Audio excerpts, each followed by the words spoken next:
Thank you, Lord. Thank you, Jesus.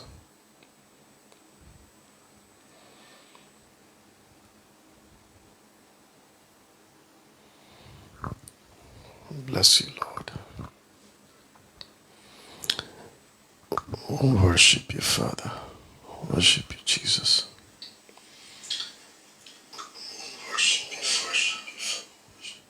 ठीक है. Bless you, Father. इसको स्टार्ट किया रिकॉर्डिंग वाला. दोस्तों जय मसीह. प्रभु यीशु मसीह के नाम में आप सभी का बहुत बहुत स्वागत. एक और सैटरडे, एक और शनिवार परमेश्वर की अनुग्रह से, उसकी दया से आपके बीच आ पाया हूं.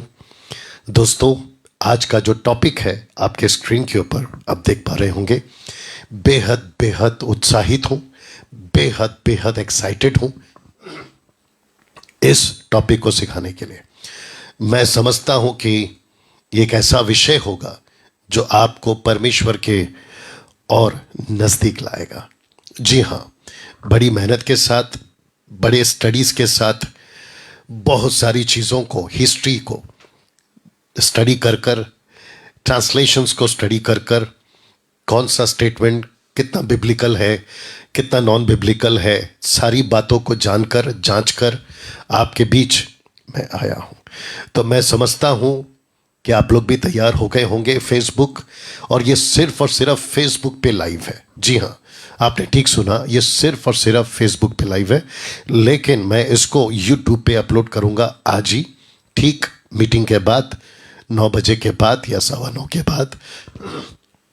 आपके बीच में फेसबुक और यूट्यूब पे, ये जो दोनों प्लेटफॉर्म पे इसकी टीचिंग आपको मिल जाएगी. ओके, सो उम्मीद करता हूँ कि नीता जी आपने इसकी लिंक कॉपी करके मसीह मंथन बैठक के जितने भी 29 राज्य के व्हाट्सएप ग्रुप्स हैं, साथ ही साथ इंटरनेशनल व्हाट्सएप ग्रुप हैं, वहाँ पे आपने इसको अपलोड कर दिया होगा.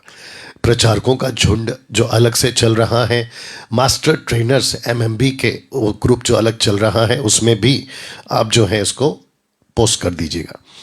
जितने फेसबुक पे हैं, रिक्वेस्ट करते हैं कि वॉच पार्टी करना जारी कर दें, शेयर करना जारी कर दें. और साथ ही साथ यूट्यूब पर अगर आप लोगों को जो पहले देखते थे, मैं चाहता हूं कि आप वहां से शिफ्ट होकर आप लोग जो हैं यहां पे आ जाएं फेसबुक के ऊपर.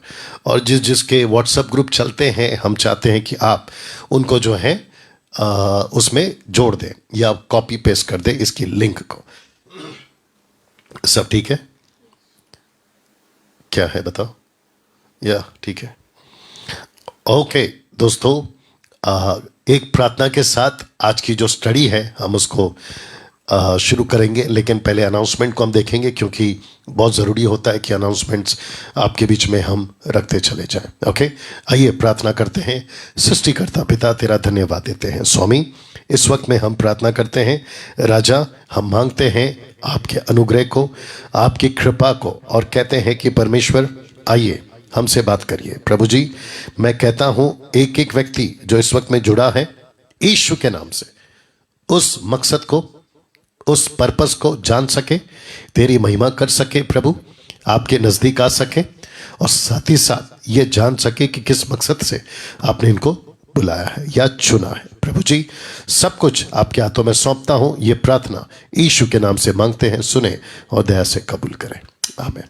चलिए एक अच्छी ताली बजाकर परमेश्वर को हम धन्यवाद देंगे जिसके वो योग्य है. जी हाँ दोस्तों, आज का जो अनाउंसमेंट है मैं चाहता हूँ कि आप उसको सुने.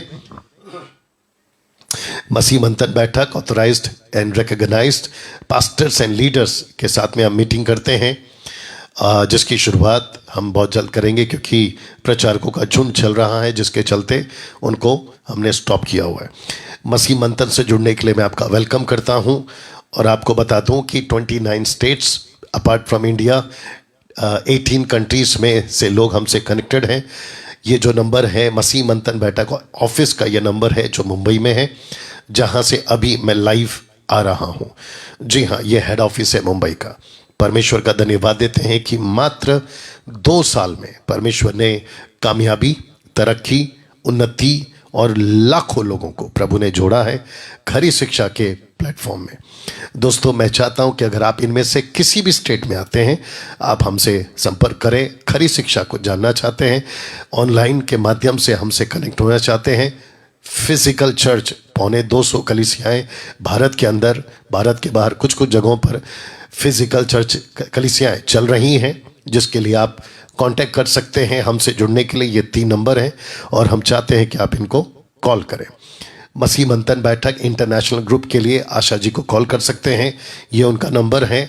साथ ही साथ नेपाल के लिए सिस्टर समजना जी को कॉल कर सकते हैं, ये उनका नंबर है। पाकिस्तान से ब्रदर विशाल साकिब जी हैं, आप इनको कॉल कर सकते हैं। नाउ दोस्तों, मसीह मंथन बैठक एक नई चीज़ को कर चुका है और वह है नए लोगों के लिए प्रार्थना। जी हाँ, एक टीम हमने तैयार की है व्हाट्सएप के ऊपर। ये पास्टर जी हैं और नीचे सिस्टर रोजी जी हैं। आप इनको कॉल कर कर आप अपनी प्रार्थना निवेदन इन तक पहुंचा सकते हैं और फिर जो ग्रुप है हमारा प्रार्थना का, ये आप लोगों के लिए प्रार्थना करेंगे। To receive your free Bible, आप लोगों के लिए मुफ्त बाइबल मुहैया कराई गई है। ब्रदर CH बारा जी और ब्रदर नील जॉय जी, आप इनको कॉल करके एक एक बाइबल न्यू टेस्टमेंट का आप मंगा सकते हैं, जिसका कोई पैसा नहीं लिया जाएगा और ना ही कोई रजिस्ट्रेशन चार्ज या कोरियर चार्ज आपसे लिया जाएगा। लेकिन अगर आप ज़्यादा मंगाते हैं 20, 25, 50, 100, तो आपको कोरियर चार्ज देना पड़ेगा, ये आपको ध्यान रखना होगा। साथ ही साथ मसीह मंथन बैठक ने मैट्रिमोनी स्टार्ट की थी और जिसका जो रिस्पॉन्सिबिलिटी है, पहले हर्षद जी थे, फिर श्वेता जी थी, बट उनके कुछ काम के चलते अभी जो है उनको उन्होंने ब्रेक लिया है और श्वेता जी जो है वो प्रेग्नेंट थी। आज ही उनको लड़का हुआ है और मैं समझता हूँ कि जब सब कुछ ठीक हो जाएगा तो they will be come back.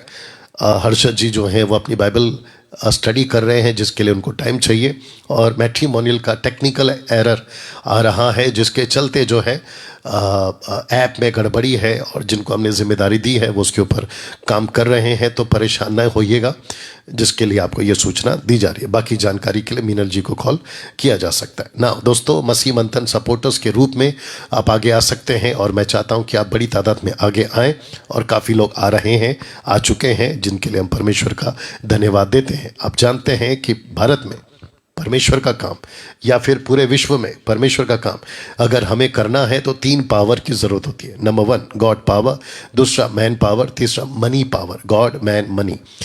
God हमारे पास है, इसका कोई दो राय नहीं है। मैन आप लोग हैं, जिसके चलते मैं समझता हूँ कि है ना, तीसरा जो बहुत इंपॉर्टेंट है और वो है पैसा। तो इस वचन के मुताबिक आप सपोर्ट के रूप में आगे आ सकते हैं।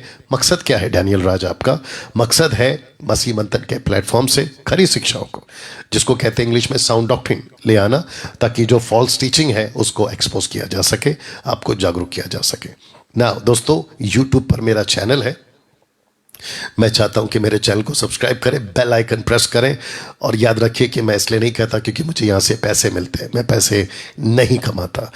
और मेरा जो चैनल है वो ऐसे दिखेगा, ऊपर आप देख सकते हैं 2,26,000 के आसपास सब्सक्राइबर्स हो चुके हैं। और मैं चाहता हूं कि अगर आप सिर्फ देखते हैं, आपने सब्सक्राइब नहीं किया है, प्लीज़ करिए, क्योंकि इसके पैसे ना आपको लगते हैं ना मुझसे लिया जाता है, ये मुफ्त है। तो बिल्कुल करिएगा, ठीक है? सिर्फ देखना नहीं है, सब्सक्राइब करना है, बेल आइकन प्रेस करना है, ताकि आपको मैसेज जब अपलोड हो वीडियो नोटिफिकेशन मिल जाए। फेसबुक पे मैं लाइव आता हूं तो लिखा है like and follow my page. मेरा पेज कुछ ऐसा दिखता है जिसमें 82K मतलब 82,000 लोग अभी तक मुझे फॉलो करते हैं। 32K लोगों ने लाइक किया हुआ है। और मेरा जो पेज है फेसबुक का, ये ऐसे दिखता है। इसी को लाइक करिएगा, क्योंकि डैनियल राज के नाम से बहुत सारे पेज है, बट इसी को लाइक करिएगा या फॉलो करिएगा। एक अच्छी खबर है दोस्तों, बैच 2 6 दिसंबर से स्टार्ट हो चुका है। आज 10 तारीख है, इसका मतलब ये है कि स्टार्ट किए, 10 तारीख है आज, इसको स्टार्ट किए जो है अभी तक 4 दिन बीत चुके हैं, अगर मैं गलत नहीं हूँ आज 5वां दिन है। और 350 के आसपास लोग कनेक्ट होते हैं। और मैं आपको बता दूं कि हम इन सभी टॉपिक पे बात करते हैं। और मैं चाहता हूं कि अगर आपको ये स्टडीज चाहिए तो मैं चाहता हूं कि आप लोग जो हैं हमें संपर्क करें।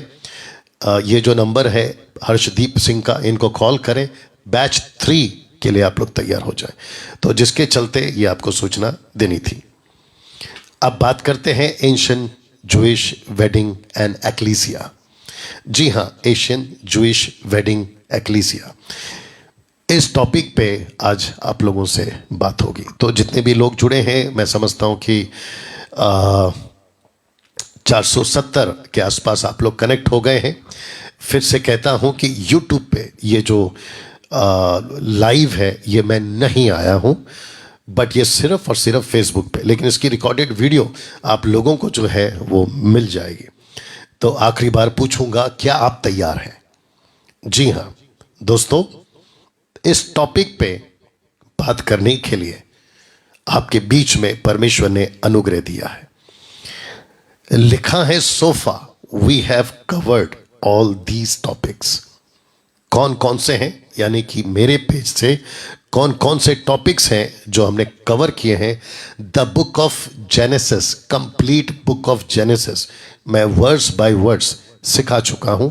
अगर आपने नहीं देखा है प्लीज देख लीजिएगा। दूसरा, the book of Daniel words by words सिखा चुका हूं, नहीं देखा है देख लीजिएगा।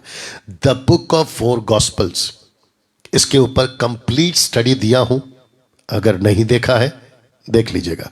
The book of revelation words by words, अगर नहीं देखा है देख लीजिएगा।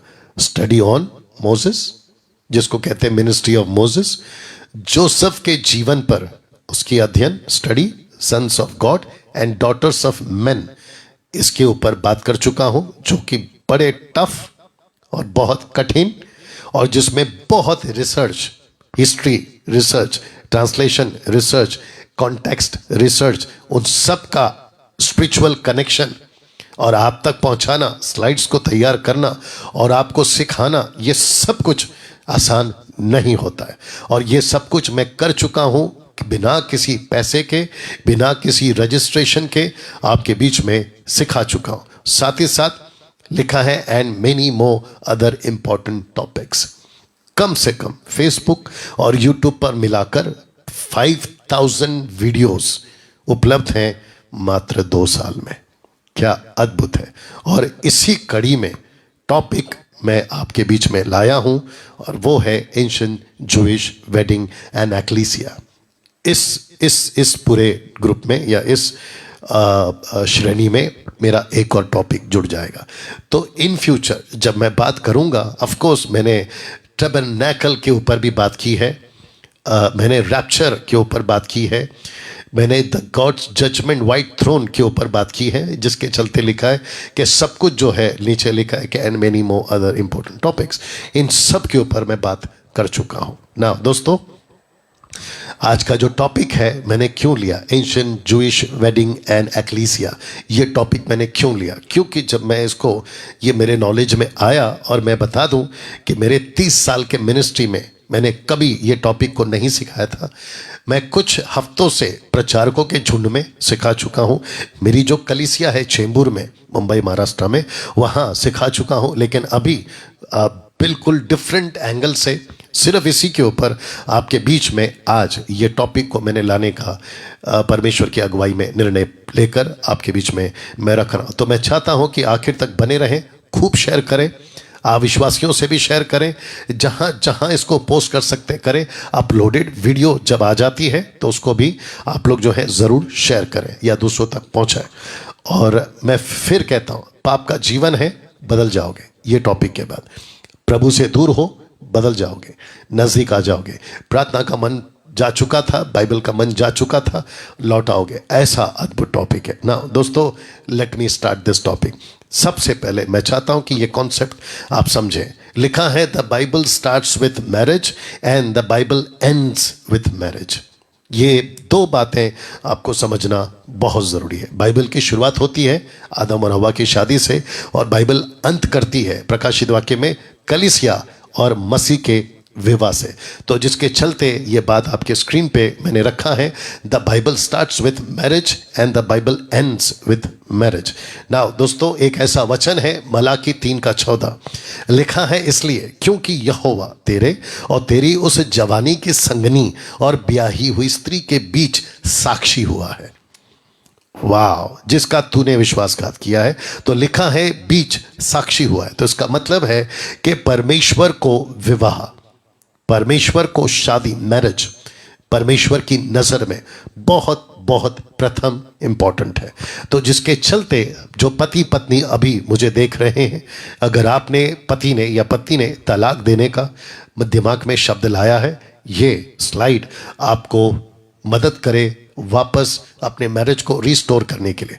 मुझे नहीं पता कि हिंदी कितने देश में कहाँ कहाँ अभी आप लोग मुझे सुन रहे हैं, मैं नहीं जानता, लेकिन मैं चाहता हूं कि आपका विवाह ना टूटे, क्योंकि आपके विवाह के बीच में साक्षी, विटनेस अगर कोई था तो वो आपके कोर्ट का वकील नहीं था, या वहाँ का जज नहीं था, चर्च का पादरी नहीं था, परमेश्वर खुद था, जिसके चलते आपके बीच में मलाकी 3:14 मैंने रखा है, मलाकी चैप्टर 2 वर्स 14 आपके बीच में रखा है ना। दोस्तों, क्या आप जानते हैं परमेश्वर इजरायलियों को अपनी पत्नी कहता था, और नए नियम में लिखा है यीशु कलीसिया को दुल्हन कहता था।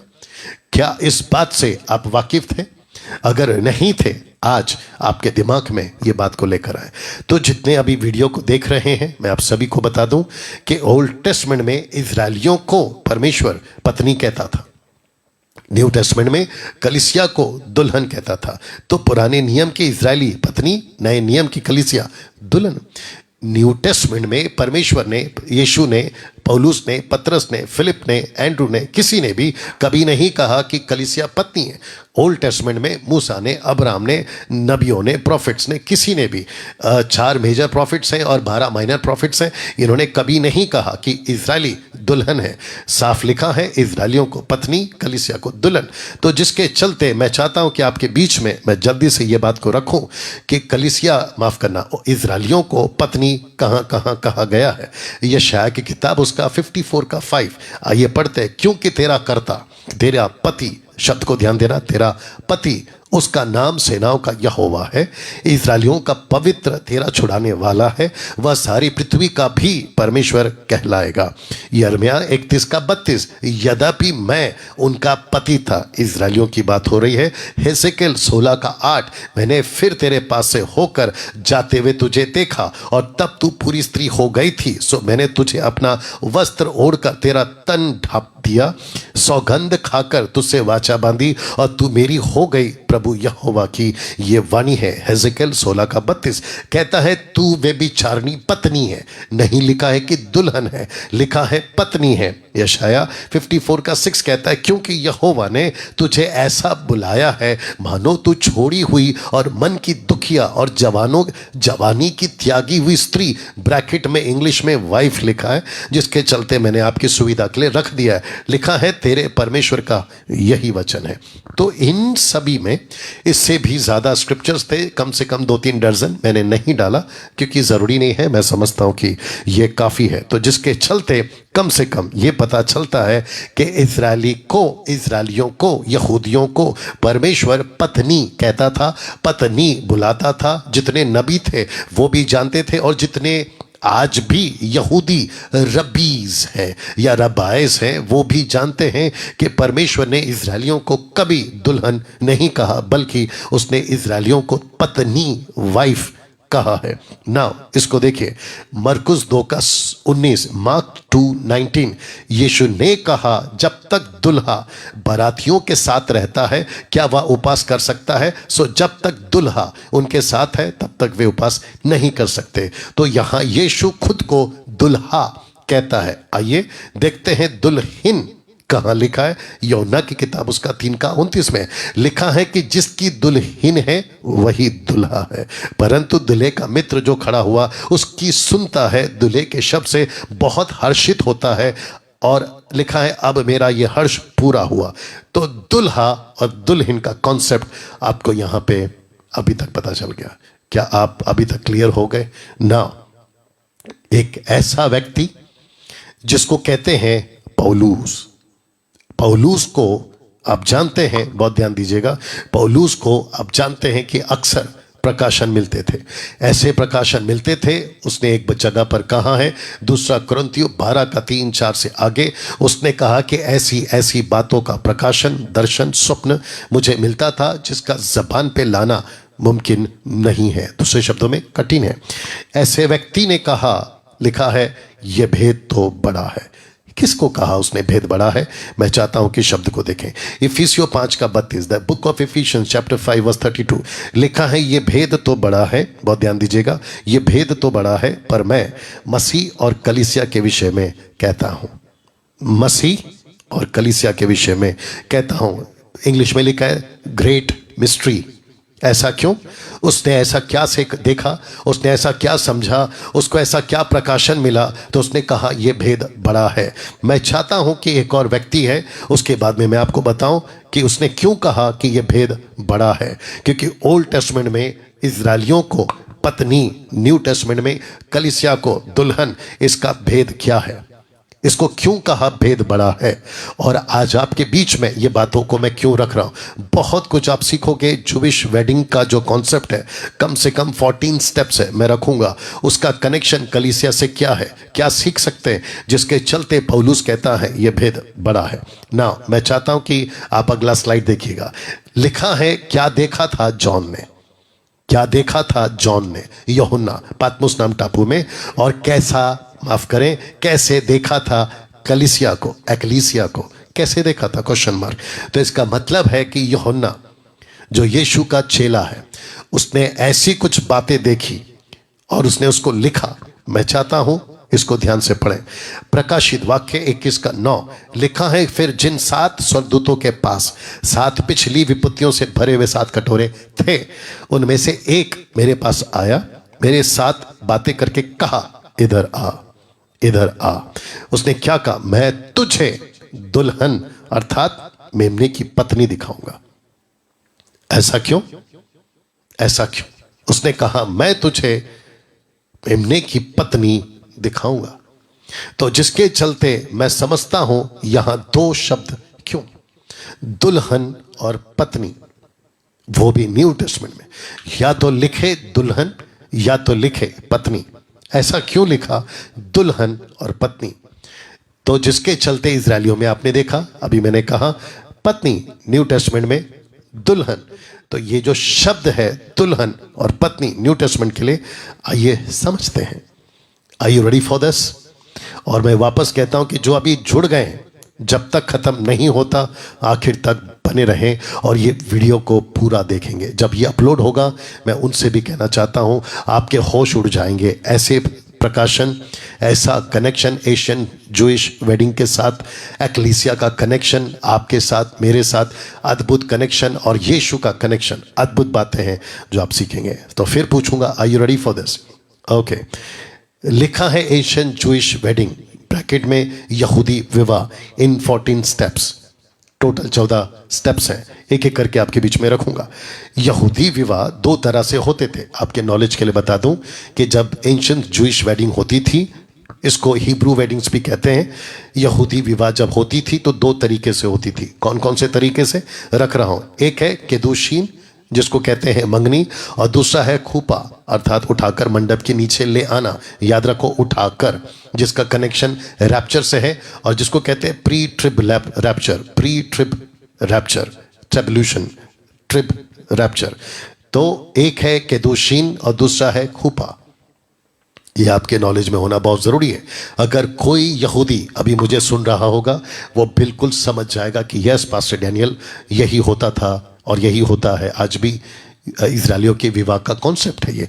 तो जिसके चलते एक है केदुशीन और दूसरा है खूपा। तो मैं चाहता हूं कि आप इस बात को समझें। साथ ही साथ केदुशीन और खूपा में 1 से 2 साल का गैप होता था। अब आप जानते हैं, क्योंकि मैंने वो कॉन्सेप्ट यहां नहीं रखा है कि परमेश्वर के यहां 1 दिन 1000 दिन के बराबर है और 1000 दिन 1 दिन के बराबर है। तो 1 से 2 साल आप काउंट कर सकते हैं कि यीशु को गए ऑलमोस्ट 2 साल हो चुके हैं, दूसरे शब्दों में पार हो चुका है।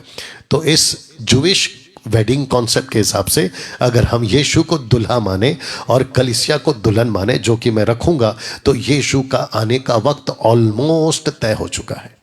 इसको कह सकते हैं कि यीशु कभी भी आ सकता है अपनी दुल्हन के लिए, ब्राइड के लिए। पास्टर डैनियल, अगर 2 साल, माफ करना 2000 साल पूरे हो गए हैं जूइश के हिसाब से, वेडिंग के हिसाब से 2 साल, तो फिर यीशु अभी तक आया क्यों नहीं है? आप शायद नहीं जानते हैं, क्योंकि परमेश्वर चाहता है कि हर एक व्यक्ति का उद्धार हो। इसलिए लिखा है कि वो धीरज रखा हुआ है, वो वेट कर रहा है। और पहला थिस्सलुनीके उसका 2 अध्याय वचन 7 से आगे पढ़ोगे या 5-6 से आगे भी पढ़ोगे, कहता है कि एक वस्तु उसको रोक रही है। वो कौन है? पवित्र आत्मा। एक वस्तु उसको रोके रखा है, कौन है वो? सुसमाचार। और मत्ती 24:14 कहता है कि जब तक सुसमाचार, गवाही पूरे जातियों में ना हो जाए तब तक वो रोके रहेगा या मसीहा नहीं आएगा। तो इसका मतलब ये नहीं है कि 2000 साल हो गए मसीहा नहीं आएगा। जी हाँ, वो जरूर आएगा, लेकिन वो धीरज रखा है ताकि सबका उद्धार हो। अभी आप जो मेरा हिंदू, मुस्लिम, पारसी, बौद्धिस्ट, जैन, आप जो भी देख रहे हैं, आपके लिए भी मौका है जब मैं ये बात कर रहा हूँ, क्योंकि अभी तक यीशु नहीं आया, ईसा अलैहिस्सलाम अभी तक नहीं आया, ईसा मसीह अभी तक नहीं आया, यशुवा अभी तक नहीं आया, जीसस अभी तक नहीं आया, यीशु अभी तक नहीं आया। और वो जब तक नहीं आता तब तक मौका है, आप बच सकते हैं। बहस ना करें, डिबेट्स पे ना जाएं, ये क्यों, वो क्यों, ये गलत, ये सही, इस पे ना जाए, केवल जान बचाएं। दूसरा, दुल्हन कैतुबा के अनुसार कॉन्ट्रैक्ट साइन करती थी, कैतुबा के अनुसार कॉन्ट्रैक्ट साइन करती थी, जिसको मैं जल्दी से रखूंगा। आइए शुरू करते हैं इस यहूदी विवाह के 14 स्टेप्स को। तो सबसे पहला लिखा है स्टेप नंबर 1। अब यहां से मेरा जो स्टडी है और इसकी जो प्रकाशन है, कनेक्शन है, रेवलेशन है, ये थोड़ा डीप में जाएगा। मैं चाहता हूं कि आप लोग खूब शेयर करें और वॉच पार्टी करते रहें, और उम्मीद करता हूं कि सबको ठीक से आवाज, वंडरफुल, आवाज भी ठीक से आ रही है। चलिए, तो स्टेप नंबर 1, दुल्हन का चुना जाना। जी हां, दुल्हा दुल्हन को चुनता है। मैं कुछ एग्जाम्पल्स आपके बीच में रख रहा हूं। जेकब एंड रेचल, याकूब और राहेल। दूसरा है Samson, chooses. Samson 14th chapter में, द बुक ऑफ जजेस में, सैमसन ने जाकर फिलिस्तीन महिला को चुना और उसने कहा कि मैं इससे विवाह करूंगा।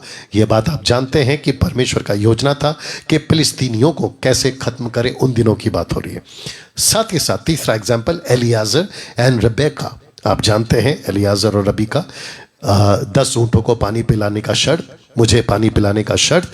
और फिर उसके बाद में एलियाजर जाकर चुनता है अब्राहम के बेटे इसहाक के लिए। और उसके बाद में हम देखते हैं कि ये सारे लड़के, यहूदी लड़के चुनते थे अपनी अपनी दुल्हन को, जिसके चलते आज भी और तब भी यह होता था कि यहूदी लड़का जाता था मार्केट में, जहां पे यहूदी होते थे उन दिनों में, एंशियंट डेज में, जाते थे, लड़कियों को चुनते थे, और जब लड़की पसंद आ जाती थी तो लड़की के बाप के पास जाते थे, बात को तय करते थे।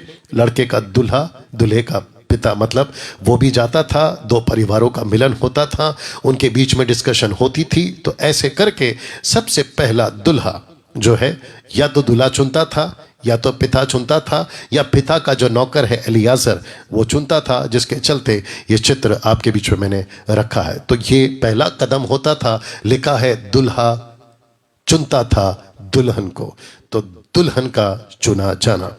प्रश्न उठता है, स्टेप 1 का कनेक्शन एक्लीसिया से कैसे? क्योंकि एंशिएंट जूइश वेडिंग का कनेक्शन एक्लीसिया मतलब कलीसिया से मैं दे रहा हूं, तो इसका कनेक्शन क्या है? Are you ready for this? लिखा है यूहन्ना 15:16, लिखा है तूने मुझे नहीं चुना परंतु मैंने तुझे चुना है। आप जब बाइबल पढ़ते थे कि आई हैव चोजन यू, मैंने तुझे चुना है, तब शायद आपको कनेक्शन नहीं पता चला होगा। बट आज वेडिंग जो जूइश, एंशिएंट जूइश वेडिंग है, उसको जब कहते हैं कि यहूदी लड़का यहूदी लड़की को चुनता है, ये बाइबल में क्यों रखा मूसा के द्वारा ओल्ड टेस्टमेंट में, जिसको पौलुस कहता है ये भेद बड़ा है, तो यीशु भी उसी पैटर्न में, उसी लैंग्वेज में, उसी तरीके से बात करता है। कहता है कि मैंने भी तुझे चुना है ताकि कलीसिया को, एक्लीसिया को मैं अपनी दुल्हन बनाऊं। कैसा लगा दोस्तों? ये है नंबर 1।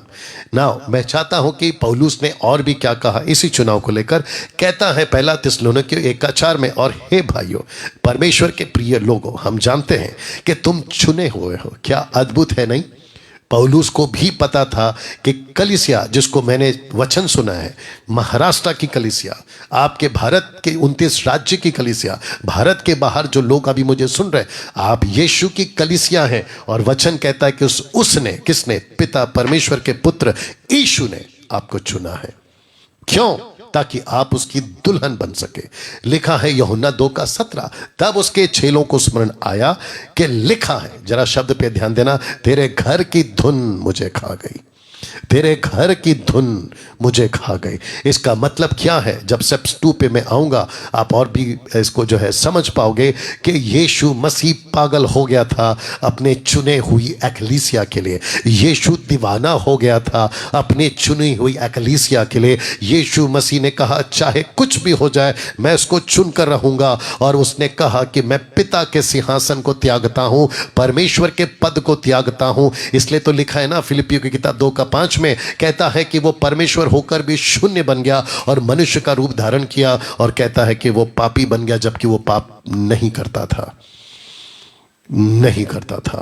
तो लिखा है तेरे घर की धुन मुझे खा जाएगी। स्टेप नंबर 2, यहूदी एंशिएंट जूइश वेडिंग के हिसाब से क्या होता था? लिखा है कि दुल्हन की कीमत चुकाना, दुल्हन की कीमत चुकाना। क्योंकि जब लड़की पसंद आ जाती थी दुल्हे को, यानी कि यहूदी लड़के को, वो लड़का जाता था पिता के पास, कहता था कि मुझे लड़की पसंद है। दूल्हा और पिता जाते थे दुल्हन के पिता के पास और कहते थे कि आपकी लड़की मेरे लड़के को पसंद है, अब हम चाहते हैं कि हम विवाह की रस्म को आगे बढ़ाएं। तो पिता कहता था कि ठीक है, अब आपको कीमत चुकानी होगी लड़की की, क्योंकि हमने इसको पाला पोसा है, बड़ा किया है, इसको हर तरीके से हमने जो है इसकी जो है पालन पोषण की है और इसकी एक कीमत है। उन दिनों में लड़का देता था लड़की की कीमत। आजकल डाउरी के हिसाब से या दहेज के हिसाब से आजकल लड़की का पिता देता है लड़के को डाउरी, यानी कि दहेज। लेकिन उन दिनों का सिस्टम अलग था, जिसको कहते हैं कीमत चुकाना, जिसको कहते हैं मोहार। दुल्हन का पिता कीमत तय करता था, कहता था कि साहब आपको मेरी लड़की पसंद है, अच्छी बात है, लेकिन कीमत चुकाओ। और जैसे आप कीमत चुकाओगे आगे का प्रोसेस स्टार्ट होगा। हम आपके लड़के को हमारी लड़की दे देंगे और यहूदी के हिसाब से आप विवाह के जो कैतूबा है उसके हिसाब से कॉन्ट्रैक्ट साइन होगा और हम आगे बढ़ेंगे। तो लिखा है कि दूल्हे का पिता और दुल्हा कीमत मान लेते हैं और दुल्हा कीमत चुकाता है, दुल्हा कीमत चुकाता है। कहता है कि पिताजी वो लड़के का बाप, माफ करना, लड़की का बाप यानी पिता जो भी कीमत चुकाए दे देना और मैं उसके लिए कीमत चुकाने के लिए तैयार हूं। वैसे ही आइए देखते हैं इसका कनेक्शन एक्लीसिया से कैसा है, यीशु का कनेक्शन कलीसिया से कैसे, यीशु का कनेक्शन आपसे मुझसे कैसे। तो लिखा है 1 कुरिन्थियों 6:19-20 में, क्या तुम नहीं जानते कि तुम्हारी देह पवित्र आत्मा का मंदिर है जो तुम में बसा हुआ है, तुम्हें परमेश्वर की ओर से मिला है। अब जरा शब्द को देखना, तुम अपने नहीं हो। जिस दिन यहूदी लड़का यहूदी लड़की को कीमत चुका देता है उस दिन से वो लड़की खुद की नहीं रहती। कलीसिया जिस दिन से यीशु ने खरीद लिया उस दिन से कलीसिया खुद की नहीं रहती। डैनियल राज खुद का नहीं है। जितने देख रहे हैं कम से कम 600 के आसपास आप खुद के नहीं हैं। अभी मैं आपसे बात कर रहा हूं, आप जो अपलोडेड वीडियो देख रहे हैं आपसे भी कहता हूं आप खुद के नहीं हैं, आपको किसी ने खरीद लिया है। दूसरे शब्दों में लिखा है कि तुम्हारी दाम दे दी गई है, क्योंकि तुम दाम देकर मोल लिए गए, तुम बिक चुके हो। जब एक व्यक्ति बिक चुका है मसीह के हाथों, और आपको बता दो मसीहा ऐसा दुल्हा है, यहूदी लड़का है ईसा मसीह, क्योंकि यीशु मसीह व्यवस्था के अधीन पैदा हुआ, यहूदियों के बीच में पैदा हुआ, लेकिन उसने कहा कि मैंने तुमको खरीदा है। तो जो भी मेरा भाई बहन लड़का लड़की देख रहा है, मैं आपको बता दूं आपकी कीमत चुकाई गई।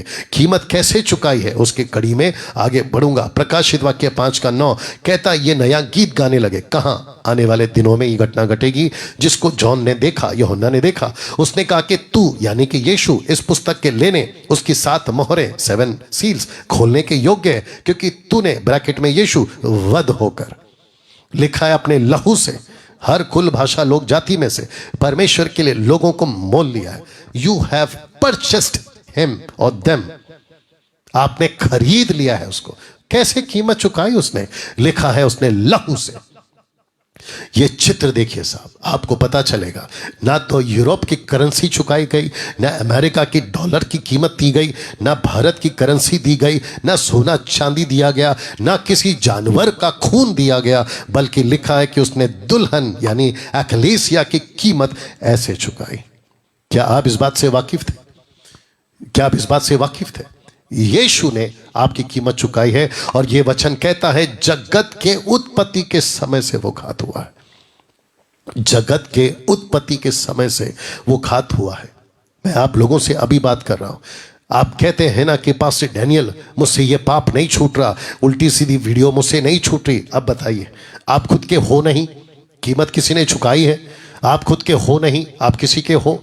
और जब आप किसी के हो तो आप उसके हो जिसने आपकी कीमत चुकाई है। तो अपनी मनमानी कैसे कर सकते हैं? आप अपना मन चाहत जीवन कैसे जी सकते हैं? गर्लफ्रेंड बॉयफ्रेंड का चक्कर, एक्स्ट्रा मैरिटल अफेयर्स, ऊपर से दारू पीना, नशा करना, उल्टे सीधे चीज़ों को करना, थिएटर्स जाना, पिक्चरें देखना, पिक्चरों के गाने को अपने मोबाइल में भर कर रखना और रात भर उसको सुनना। आप ये मसीह जीवन जी रहे हैं जिसने आपकी कीमत चुकाई है? आप बिके हुए हैं जिस दिन से आपने प्रभु को अपना जीवन दिया है। कुछ लोग मुझे कॉल करते हैं और कहते हैं कि पास्टर डैनियल हम प्रभु में तो आ चुके हैं लेकिन पुराना पाप याद आ रहा है। क्यों याद आ रहा है? क्योंकि तुम उसमें जी रहे हो और आपको इस बात का एहसास नहीं है कि आपको किसी ने खरीदा है। और कैसे आत्मिक बातें हैं साहब, आपको समझना होगा। मेरा हिंदू मुस्लिम बौद्धिस्ट बहस मत करिएगा ये क्या चल रहा है। सनातन धर्म वालों बहस मत करिएगा कि ये क्या चल रहा है। ये आत्मिक बातें हैं जो नहीं समझ पाओगे, क्योंकि शारीरिक व्यक्ति तब तक शरीर में वो नहीं समझ पाएगा आत्मिक बातों को। मैं उन सभी से कहता हूं कि जो पाप का जीवन जी रहे हैं मसीह में होकर भी, आपको यह समझना बहुत जरूरी है आप खुद के नहीं हैं, आपको किसी ने खरीद लिया है। मैं अभी आप लोगों से बातें कर रहा हूं। शराब की लत लग चुकी है आपको, निकलिए बाहर। नशे की लत लग चुकी है, निकलिए बाहर। आप गंदगी की जिंदगी जी रहे, निकलिए बाहर। आपके मोबाइल में उल्टे सीधे फोटोस है, वीडियोस है, डिलीट करिए उसको, निकलिए बाहर। जिसके चलते मैं आज आप लोगों से बात करूंगा। तो लिखा है कि जगत की उत्पत्ति के समय से घात हुआ है। स्टेप नंबर 3 मैं चाहता हूं कि इसको देखें। और लिखा है कि कॉन्ट्रैक्ट साइन करना अकॉर्डिंग टू कैतुबा। कैतुबा जी, जितने यहूदी हैं ये जानते हैं कैतुबा क्या होता है। कॉन्ट्रैक्ट साइन होती थी जी, कॉन्ट्रैक्ट साइन होती थी लड़की की तरफ से लड़के के लिए, और वो साइन करती थी, कहती थी कि मैं लॉयल रहूंगी। दूसरा कहती थी कि मैं पवित्र रहने की आपको जो है कॉन्ट्रैक्ट साइन करती हूं। और जब ये साइन होता था तो इसको कैतुबा को टोटल 7 सील से सील कर दिया जाता था। तो जिसके चलते लिखा है कि कैतुबा सील्ड बाय 7 सील्स, इस तरीके से। और आपको पता होगा प्रकाशित वाक्य 4-5वें अध्याय में जिस बात को लेकर जो बड़ी चर्चा हुई 24 प्राचीनों के बीच, और वो सब पवित्र लोगों के बीच, 4 प्राणियों के बीच, उन सभी के बीच जो बड़ी चर्चा चली, मोहर कौन खोलेगा? Who will open the seal? पुस्तक कौन खोलेगा? तब यूहन्ना कहता है एक यहूदा का सींग जिंदा हुआ है, वो खोलेगा। इसका कनेक्शन आपको मिला होगा। मेरा गला थोड़ा सा ठीक नहीं है लेकिन फिर भी आपके बीच में बात करने का अनुग्रह प्रभु ने दिया है। कैतुबा सील्ड बाय 7 सील्स। मैं चाहता हूं कि आप इस बात को समझें ना। आपको पता है कॉन्ट्रैक्ट साइन होती थी या किया जाता था, ये कहां से आया? मैं चाहता हूं कि ये चित्र देख ले। ये सिनाई पर्वत है, माउंट जाइन जिसको इंग्लिश में कहते हैं। ये मूसा है जिसको व्यवस्था मिली थी, जिसको कहते हैं तोरा, और साथ ही साथ 10 आज्ञाएं। तो लिखा है कि यहां उस दिन इजरायलियों ने कॉन्ट्रैक्ट साइन किया था, निर्गमन 24:3। तब मूसा ने लोगों के पास जाकर यहोवा की सब बातें, सब नियम सुना दिए। तब सब लोग एक स्वर से बोल उठे, जितनी बातें यहोवा ने कही हैं इन सब बातों को हम मानेंगे। इसको कहते हैं कॉन्ट्रैक्ट साइन करना। तो ओल्ड टेस्टमेंट में इजरायलियों ने, यहूदियों ने साइन किया था कि हम परमेश्वर की पत्नी बनेंगे। दूसरे शब्दों में हम उसकी बनकर रहेंगे। हम किसी प्रकार के दूसरे देवी देवता, पत्थर, लकड़ी, पता नहीं क्या क्या आराधना नहीं करेंगे जी। और जिसके चलते यहां पर उन्होंने कहा था कि हम कॉन्ट्रैक्ट साइन करते हैं। और परमेश्वर ने कहा ठीक है, अगर तुम कॉन्ट्रैक्ट साइन करते हो, मेरी बात को लेकर चलते हो तो अच्छी बात है, मैं इस शर्त पर तुम्हारे साथ में रहूंगा। और यही चलते परमेश्वर कम से कम 40 साल जंगल में, और उसके बाद में नबियों के आने तक और जॉन द बैप्टिस्ट के आने तक यहूदियों को, इस्राएलियों को लेकर चला। बीच में जी हाँ उतार चढ़ाव आए थे। 70 साल की गुलामी नबूकदनेस्सर राजा के दिनों में, दानियल वहाँ पर था, एजरा के दिनों में वहाँ पर था। परमेश्वर ने कहा कॉन्ट्रैक्ट साइन किया है, और जिसके चलते मैंने तुमसे वादा किया था कि मैं तुमको प्रोटेक्ट करूंगा। और अब प्रश्न उठता है कि स्टेप 3 का कनेक्शन एक्लीसिया से कैसे, जो कि लिखा है कि उसने कॉन्ट्रैक्ट साइन किया। आइए देखें, लिखा है दुल्हन का, ब्रैकेट में कलीसिया का, रैप्चर होने तक यानी कि उठा लिए जाने तक 2 ही काम होता था। याद रखिएगा कि यीशु एक दिन आएगा जिसको कहते हैं रैप्चर, और वो रैप्चर होगा प्री, मतलब ट्रिब्यूलेशन के पहले, महाक्लेश के पहले। जी हाँ, उसको मैं बता चुका हूं, आगे भी बताऊंगा। तो लिखा है कि 2 ही काम, कौन कौन से रख रहा हूं, तैयार होकर धीरज से इंतजार करना, दूसरा खुद को पवित्र बनाए रखना। ये यहूदी लड़की का, उस वक्त यहूदी लड़के के लिए कॉन्ट्रैक्ट साइन किया हुआ वादा था। कलीसिया का वादा क्या है यीशु के लिए? प्रभु आज से हमने अपना जीवन आपको दिया। आपने जिस दिन उद्धार पाया था तो आपने क्या कहा था? मैं प्रभु के पीछे चलूंगी, मैं प्रभु के पीछे चलूंगा, मैं संसार के पीछे नहीं चलूंगा, संसार की बातों को त्यागूंगा। जो पाप का जीवन जीता था मैं वहां से बाहर निकलूंगा। लेकिन उसके बाद आपने क्या किया? आपने क्या उस वादे के मुताबिक रहे? जो कॉन्ट्रैक्ट आपका साइन हुआ था, एक बार सोच के देखिए। आज जो आप नशा कर रहे हैं, कॉन्ट्रैक्ट ब्रेक हो गया, जरा सोच के देखिएगा। अगर कॉन्ट्रैक्ट ब्रेक हो गया यहूदी दूल्हे के हिसाब से, यानी कि यीशु के हिसाब से, वो आपको उठाकर कैसे ले जाएगा? कैसे आप परमेश्वर के साथ में जाओगे? क्योंकि you have broke the contract. You have to understand this. लिखा है पवित्र बनकर रहे ना। 2 कुरिन्थियों 6:14 लिखा है अविश्वासियों के साथ आसमानी जुए में ना जुतो, क्योंकि धार्मिकता और धर्म का क्या मेलजोल, या ज्योति और अंधकार की क्या संगति, और मसीह का बलियाल के साथ में क्या लगाव, विश्वासी के साथ अविश्वासी का क्या नाता, और मूर्तों के साथ में परमेश्वर के मंदिर का क्या संबंध। तो जरा देखिएगा, मेलजोल, संगति, लगाव, नाता, संबंध। और ये सब कुछ, तुम ठीक हो, कम करना है। ये सब क्यों? इतने शब्द क्यों?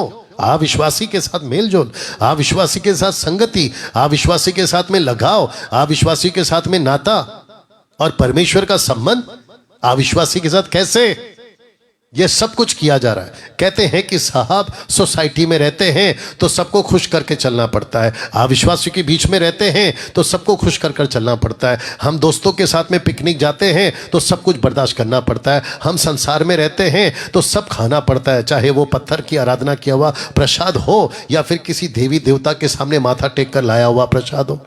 आप कहते हैं कि हम तो सब करेंगे क्योंकि यहाँ रहना है, हम दूसरों को नाराज कैसे करते हैं? मूर्खों, एक बात सोच के देखिए, ये लोगों को खुश करने के चक्कर में तुम अनंत काल के पिता को, अपने दुल्हे यीशु को नाराज करके बैठे और अपना उद्धार खो बैठोगे। वो ज्यादा महंगा नहीं पड़ जाएगा? सोच के देखिए आप। और क्या मूर्खता की हरकतें। मसीह मंथन बैठक में एक लीडर आया था, उसका नाम था राजेश स्टीफन। उसने यही हरकत की थी। उसने कहा कि हम तो खाएंगे और दूसरों को भी सिखाएंगे। हमने उसको गेट आउट कर दिया मसीह मंथन से। हम बर्दाश्त नहीं करेंगे और ना ही आगे भी किया जाएगा। तो जिसके चलते मैं आपको फिर से बता दूं, हम सभी को ना मेलजोल करना है, ना संगति करना है, ना लगाव रखना है, ना नाता रखना है, ना संबंध रखना है संसारिक लोगों से। और आप तो मसीह विवाह में, शादियों पर तो पिक्चर के डीजे बजा लेते हैं आप और कहते हैं हम मसीह हैं। कितने सारे मेनलाइन चर्चेस में जब हम पहले 20 साल जब वर्शिप करते थे तो उन दिनों में हमने सुना है कि उनके बीच में जो प्रतिस्पर्धा होता था सिंगिंग का, पिक्चर के गाने पे भी होता था। और आजकल कितने सारे ऐसे मेनलाइन चर्चेस हैं जहां पर पिक्चर के गाने के ऊपर डांस चलती है। अब आप सोच के देखिए मसीहत जा कहाँ रही है।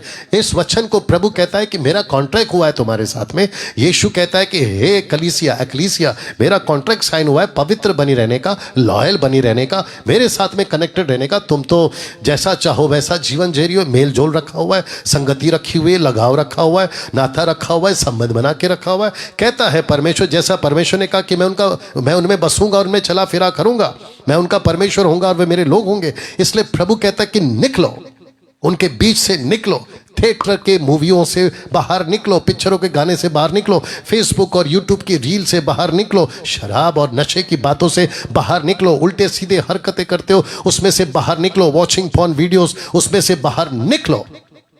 तो जिसके चलते प्रभु कहता है निकलो और अलग रहो। कहता है अशुद्ध वस्तु को मत छुओ तो मैं तुम्हें ग्रहण करूंगा। कैसा लगा? कॉन्ट्रैक्ट साइन हुआ है साहब आपका यहूदी के हिसाब से। और यही तो पौलुस कहता है कि यही तो बड़ा भेद है जो मुझे मिला कलीसिया और मसीह के प्रति। तो आपको नहीं लगता है कि हम सबको इस बात पर ध्यान देना है? इब्रानियों 12:14 जो कि बहुत पावरफुल है, कहता है और उस पवित्रता के खोजी हो जिसके बिना कोई प्रभु को कदापि ना देखेगा। पहला थिस्सलुनीके 4:3 क्योंकि परमेश्वर की इच्छा यह है कि तुम पवित्र बनो। इसका अर्थ क्या है? लिखा है अर्थात व्यभिचार से बचे रहो। आपकी आंखें व्यभिचारी हो गई है 2 पीटर 2:14 के हिसाब से।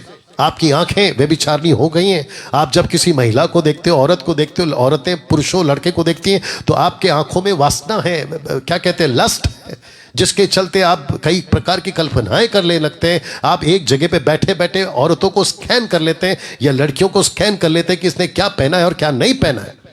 ऐसी ऐसी जगहों पर आपकी नजरें जाती हैं और जबकि बाइबल कहते हैं कि आपका कॉन्ट्रैक्ट साइन हुआ है ताकि तुम पवित्र बने रहो। अब मुझे बताइए, और ये सारी हरकतें हम कर रहे हैं और फिर हम ऊपर से क्या कहते हैं? मसीहा आएगा मुझे उठाकर ले जाए। अरे भाई आपका तेल खत्म हो चुका है और आपकी बत्ती बुझ चुकी है, आपको एहसास तक नहीं है। अगर ये वीडियो आज का मेरा किया हुआ ये प्रचार आपकी बत्ती जला दे और आपका तेल लौटा दे, मैं समझता हूं इससे बेहतर मेरा कोई और प्रचार नहीं हो सकता। रिपेंट करिए, तौबा करिए, मन फिराइए, मसीहत को मजाक मत बनाइए। झगड़े करते हैं आप, घर पर पत्नी को पीटते हैं आप, ऑफिस में आप चोरियां करते हैं, मनचाहा जीवन जीते हैं, आपको जैसा लगता है वैसे हरकतें करते हैं और आपको लगता है कि प्रभु प्यार करता है, माफ कर देगा। और कुछ मूर्ख प्रचारकों के प्रचार के चलते आपने मसीहा को इतना हल्के में ले लिया है क्योंकि उन्होंने कहा है कि अरे हम तो अनुग्रह के युग में जी रहे, we are living in the grace. Grace ठीक है but where is the truth? क्योंकि मसीहा के बारे में लिखा है मूसा ने व्यवस्था दी, लेकिन मसीहा के बारे में कहता है अनुग्रह और सच्चाई। तो अनुग्रह ठीक है ना, लेकिन अनुग्रह को सस्ता क्यों बनाया जा रहा है? खबरदार, आप पाप के जीवन में जी रहे हैं, निकलो बाहर। और लिखा है अगर नहीं निकले तो पवित्रता के बगैर, लिखा है देख तक नहीं सकते, देख तक नहीं सकते, नहीं देख पाओगे। किसको? मसीहा को। जब वो आएगा आपको नहीं दिखेगा, सबको दिखेगा जो पवित्रता में जी रहे। जब यीशु रैप्चर के टाइम पे आएगा, जिसको कहते हैं यीशु जब आएगा तो जमीन पे पैर नहीं रखेगा, वो हवा में, इन द एयर, हवा में प्रभु आएगा, बादलों पर आएगा और वो सबको नहीं दिखेगा। लिखा है तुम नहीं देख पाओगे। क्यों? क्योंकि तुम्हारे पवित्रता के आंख नहीं होने के चलते। आंखों में वासना है, आंखों में लस्ट है, आपका जीवन करप्ट हो चुका है, कॉन्ट्रैक्ट कैंसिल हो चुका है, आपकी बत्ती बुझ चुकी है और तेल खत्म हो गया है। या ना इसको देखिए, 1 कुरिन्थियों 6:18 कहता है व्यभिचार से बचे रहो। जितने और पाप मनुष्य करता है वह देह के बाहर है, परंतु व्यभिचार करने वाला अपनी देह के विरुद्ध पाप करता है। लिखा है कलीसिया पवित्र बनी रहे। ये वार्निंग, साथ में ये चेतावनी आपको दी जाती है। कहता है कि परमेश्वर ठीक है, पाप को तो वो बिल्कुल बर्दाश्त नहीं कर सकता, लेकिन आपने तो हद पार कर दी है, अपनी देह को आपने जो है व्यभिचार में बदल दिया है। आपको एक बात बताएं, व्यभिचार करने के लिए दुष्ट आत्माएं प्रवोक नहीं करती। आपकी आंखें लस्टफुल हो जाए, ये दुष्ट आत्मा को दोष मत लगाइए कि शैतान ने मुझे बहका दिया। बिल्कुल नहीं। आपको बताऊं क्यों? क्योंकि दो ही लड़ाई है, दूसरे शब्दों में दो के बीच में लड़ाई है। एक है आत्मा, दूसरा है शरीर। आपका जो शरीर है ना, पाप के चलते, आदम का बीज आपके अंदर आने के चलते, क्योंकि 30-40 साल जब तक उद्धार नहीं होता आप उसी बीज के साथ जी रहे थे।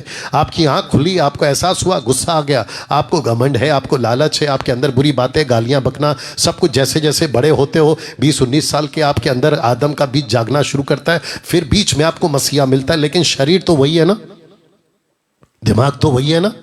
आपको क्या करना है? अपने स्वभाव को कन्वर्ट करना है, अपने नेचर को कन्वर्ट करना है, आपको अपनी आदतों को बदलना है मसीह के तरीके से। यही तो लिखा है ना कि मसीह के रास्ते पे चलो, सकरे रास्ते पे चलो। जिसके चलते आपने प्रयास नहीं किया और आपको लगा कि ऑटोमेटिकली सब हो जाएगा। कैसे पॉसिबल है साहब? आपको मेहनत करना है, आपको अपनी चीजों पे कंट्रोल करना है। तो लिखा है इंतजार करना और पवित्र बने रहना यहूदी दुल्हन का, कलीसिया का एक ही वजह से होगा, और वो वजह क्या है? प्रभु के प्रति अपने प्रेम को बढ़ाते रहना। That's it. जितना हो सकता है प्रभु से प्रेम करो। लिखा है यूहन्ना 14:15, यदि तुम मुझसे प्रेम रखते हो तो मेरी आज्ञाओं को मानोगे। 14:23 कहता है, यीशु ने उसको उत्तर दिया, यदि कोई मुझसे प्रेम रखे तो वह मेरे वचन को मानेगा। अब इसको देखिए, प्रेम ही आपको अंत के दिनों में बचाएगा, क्योंकि इतनी बातें आएंगी संसार के अंदर, टेम्पटेशन, प्रलोभन। अभी तो 4G खत्म होकर 5G आ गया साहब। आपका डेटा इतना स्पीड चलेगा, बफरिंग नहीं करेगा अभी आपका मोबाइल, आपका टैब, आपका लैपटॉप। अभी किसी प्रकार का, और कितने सारे प्रोग्राम्स हैं, आपका क्या कहते हैं, रियलिटी शोज हैं, आपका बिग बॉस है, और पता नहीं क्या क्या चलता है। और ऊपर से आजकल वेब सीरीज भी बनना शुरू हो गई उल्टी सीधी, क्योंकि सेंसर बोर्ड अभी एक जगह पर जब पिक्चर निकलती है तो सेंसर बोर्ड कहीं ना कहीं पे लगाम लगाता है, लेकिन वेब सीरीज में कोई लगाम नहीं है साहब। आप इस बात को जानते होंगे। तो जिसके चलते जो है आपको अंत के दिनों में अगर कोई बचाएगा तो वो परमेश्वर का प्रेम बचाएगा। तो जिसके चलते पौलुस ने लिखा 1 कुरिन्थियों 16:21 में, मुझ पौलुस का अपने हाथ का लिखा हुआ नमस्कार। क्यों? कहता है यदि कोई प्रभु से प्रेम ना रखे तो वो श्रापित हो। श्रापित हो का मतलब क्या पता है? पौलुस को पता था प्रेम नहीं करेगा ये श्रापित हो जाएगा। श्रापित क्यों हो जाएगा? क्योंकि संसारिक हो गया। इंतजार का मजाक उड़ाया जाएगा आने वाले दिनों में, क्योंकि दुल्हन यहूदी लड़के का, एंशिएंट जूइश वेडिंग के हिसाब से वो इंतजार कर रही है। सहेलियां पूछती है आपका दूल्हा कब आएगा, मजाक में। आज भी मजाक हो रहा है, यीशु कब आएगा? 2000 साल हो गए, कब आएगा, कब आएगा? तो जिसके चलते दूसरा पत्रस का किताब उसका 3:1 से आपके बीच में रख रहा हूं। लिखा है कि हे प्रियो, अब मैं तुम्हें यह दूसरी पत्री लिखता हूं, दोनों में सुधि दिलाकर तुम्हारे मन शुद्ध मन को उभारता हूं, कि तुम उन बातों को जो पवित्र भविष्यवक्ताओं के पहले से कही है और प्रभु उद्धारकर्ता उस आज्ञा को स्मरण करो, तुम्हारे प्रेरितों के द्वारा दी गई थी। अब इसको पढ़िएगा, और यह है पहले जान लो। सबको कह रहा हूं कि पहले जान लो क्या? कि अंतिम दिनों में हंसी ठट्टा करने वाले आएंगे। माय गुडनेस, लिखा है हंसी ठट्टा करने वाले आएंगे जो अपनी ही अभिलाषा के अनुसार चलेंगे। लिखा है और कहेंगे उसके आने की प्रतिज्ञा कहां गई, क्योंकि जब से बाप दादे सो गए सब कुछ वैसा ही है जैसा सृष्टि के आरंभ से था। यह हंसी ठट्टा 2 टाइप के लोग करेंगे, एक अविश्वासी और दूसरा विश्वासी। मैं आपको बताऊं, ऐसा दिन आएगा according to Matthew chapter 24:24, pastor तक अपने चर्च में ये बोल देगा कि बस करो, हम धोखे में थे, मसीहा नहीं आएगा। क्योंकि लिखा है even the elected one will be deceived, चुना हुआ भी बरमा दिया जाएगा। तो लिखा है कि मैं पहले ये बात तुमको लिखता, जान लो कि अंत के दिनों में हंसी टट्टा करने वाले आएंगे, और इसमें कोई दो राय नहीं है कि we are living in the end days. हम अंत के दिनों में जी रहे हैं दोस्तों। तो ऐसी ऐसी बातें आएंगी, अरे कहाँ है मसीहा, नहीं आएगा, और आप पड़ जाओगे ठंडे। लेकिन बचा कौन रहेगा? तो जिसके चलते मैंने यहां पर रखा था कि बचा वही रहेगा जो अंत तक परमेश्वर से प्रेम करेगा, क्योंकि अंत के दिनों में आपको परमेश्वर का प्रेम ही बचाएगा। नहीं तो दोस्त गई भैंस पानी में। स्टेप नंबर 4, मैं वक्त का ध्यान रखूंगा, मेरे साथ में बने रहे। स्टेप नंबर 4, चांदी के ग्लास में दोनों का दाखरस पीना। ये चित्र के मुताबिक अर्थात विवाह पक्का हो गया। तो यहूदी लड़की और लड़का आपस में चांदी के ग्लास में दाखरस पीते थे। और आप जानते हैं कि यहूदी चांदी के ग्लास में दाखरस पहली बार क्यों पीते थे? क्योंकि चांदी जो मेटल है या धातु है, वो दर्शाता है अकॉर्डिंग टू टबरनैकल छुटकारा को, रिडम्पशन को दर्शाता है। जब टबरनैकल की स्टडी में दे रहा था, और आगे भी दूंगा और डिटेल में, तो उसमें यही बात आता है। ब्रास है, सिल्वर है, और आपका गोल्ड है, और फिर लकड़ी। ये कुछ 4 धातु वहां इस्तेमाल हुए ना। अब इसका कनेक्शन कलीसिया के साथ कैसे, एक्लीसिया के साथ कैसे? आपको पता है मत्ती 26:27 क्या कहता है? फिर उसने कटोरा लेकर, चांदी का कटोरा लेकर धन्यवाद किया, उन्हें देकर कहा, तुम सब इसमें से पियो। देखिए, पतरस यहूदी था, यूहन्ना यहूदी था, फिलिप यहूदी था, नतानियल यहूदी था। उनको पता था कि यीशु कर क्या रहा है, क्योंकि यूहन्ना की किताब के 12वें अध्याय या 11वें अध्याय से आगे यीशु मसीह ऊपरी कोठरी पर जा चुके थे 18वें अध्याय आने तक, अकॉर्डिंग टू जॉन। और यीशु वहां पर कहते तैयारी करो। तैयारी में क्या रखें? कहते दाखरस और रोटी। बोला दाखरस किस में रखे? चांदी के गिलास में। तो ये समझ रहे थे कि चल क्या रहा है। यहूदी वेडिंग का कॉन्सेप्ट है ये। जी हाँ, आपने बिल्कुल ठीक सुना। तो यीशु जब ये कर रहे थे कि पियो, तो उनको पता चल रहा था कि यहाँ कोई बड़ा प्रकाशन आ रहा है, यहाँ कोई परमेश्वर हमको अपने लेवल पे लेके आ रहा है। क्योंकि ओल्ड टेस्टमेंट में इजरायलियों को कहता था मेरी पत्नी है, और न्यू टेस्टमेंट में कहता ये तो मेरी दुल्हन हो जो पत्नी बनेगी, मैं रखूंगा आगे। क्योंकि ये वाचा का मेरा वह लहू है जो बहुतों के लिए पापों की क्षमा के निमित्त बहाया जाता है। अब इसको पढ़िए, मैं तुमसे कहता हूं कि दाख का ये रस उस दिन तक कभी ना पीऊंगा जब तक तुम्हारे साथ अपने पिता के राज्य में नया ना पीऊं। इसका मतलब है कि यहूदियों के हिसाब से जब कुदीशीन चल रहा है तो एक पहला प्याला दाखरस का, और फिर उसके बाद में जब खूपा आता है तो दूसरा दाखरस का प्याला। यहां पर दोनों है, केदुशीन भी है और खूपा भी है। ये बात पतरस को पता चल गई थी, ये बात चेलों को पता चल गई थी, और वो जान गए थे कि वाह ये भेद तो बड़ा है। पौलुस ने तो और भी साफ किया ना। स्टेप नंबर 5, दूल्हे के पिता द्वारा दुल्हन को तोहफा दिया जाना, जिसको कहते हैं मतान, गिफ्ट। आप जाकर टाइप कर लीजिएगा, अर्थ होता है तोहफा।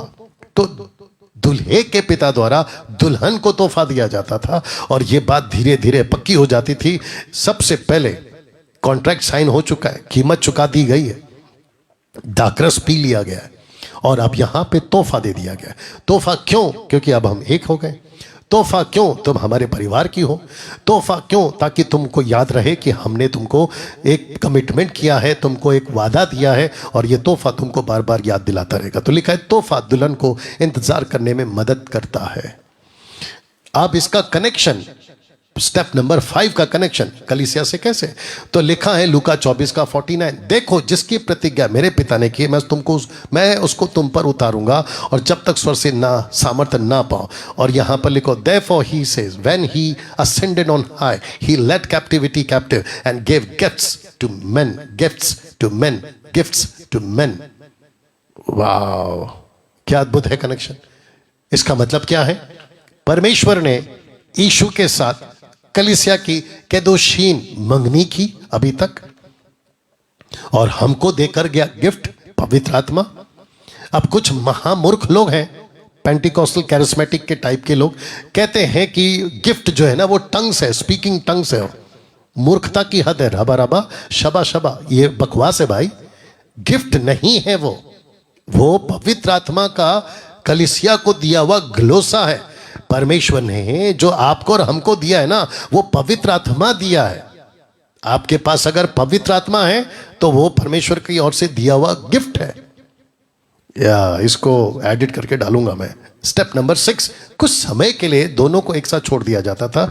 जब लड़का लड़की दाखरस पी चुके होते हैं, कॉन्ट्रैक्ट साइन हो चुका था केतुबा के अनुसार, उसके बाद में गिफ्ट मिल चुका होता है, दोनों परिवार एक हो चुके होते हैं, सब कुछ होने के बाद में कुछ मिनटों के लिए, 5-7 मिनटों के लिए दोनों को छोड़ दिया जाता था कि दुल्हा, यहूदी लड़का यहूदी लड़की से कुछ बोले। और वो बोलता था, और वो कहता था, जिसको लिखा है ब्राइडल चैम्बर।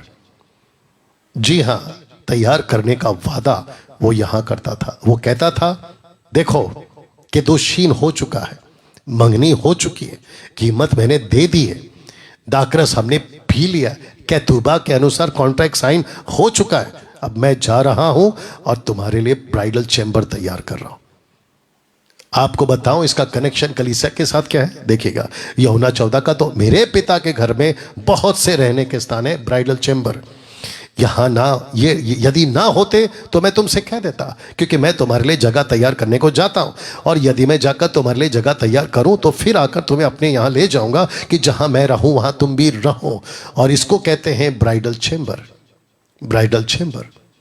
तो यीशु ने कलीसिया के साथ में यह वादा किया था। आप जब यूहन्ना 14:2 पढ़ते हैं, आपकी बत्ती नहीं जली होगी लेकिन अभी जली होगी, आपका दिमाग नहीं ठनका होगा लेकिन अभी ठनका होगा। आपने बोला ओ ये तो यहूदियों के हिसाब से चल रहा है लाइन।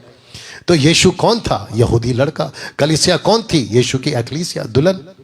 मैं इसको अंत में और भी जोर दूंगा इसके ऊपर। नाउ स्टेप नंबर 7 लिखा है, दुल्हन मिकवा स्नान करती थी। मिकवा बात, ठीक है ना। ये यहूदियों का एक रस्म होता था कि जब सब कुछ हो गया, लड़की बाप के घर में है और उसको ये स्नान करना पड़ता था। आइए बात करते हैं 7 स्टेप का कनेक्शन एक्लीसिया के साथ में कैसे। इफिसियों 5:26 बड़े ध्यान से देखिएगा। बपतिस्मा से नहीं जोड़ रहा हूं, जी हाँ बपतिस्मा जरूरी है, लेकिन ये कनेक्शन बपतिस्मा से नहीं है। लिखा है कि उसको वचन के द्वारा जल के स्नान से शुद्ध करके पवित्र बनाए। किसके स्नान से? वचन। आपने कभी सोचा, हमको अभी तक पता था कि वचन रोटी है, वचन पानी है, वचन दूध है, अकॉर्डिंग टू 1 पीटर चैप्टर 2:5। हमको अभी तक ये पता था वचन हथौड़ा है, वचन तलवार है, वचन आग है। लेकिन आपने कभी सोचा कि वचन पानी से नहलाता है आपको? लिखा है ना जल के स्नान से।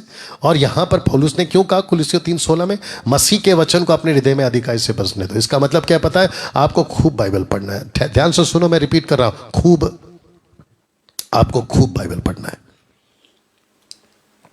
जी हां, अभी तक कैसा लग रहा है दोस्तों? सुबह बाइबल पढ़ो, शाम को बाइबल पढ़ो, रात चलते बाइबल पढ़ो। आपको परमेश्वर के वचन का ज्ञान होना बहुत जरूरी है, और वो भी कॉन्टेक्स्ट में पढ़ो। जी 8वां स्टेप फिर शुरू होता है दुल्हन का इंतजार, दूल्हे के आने का।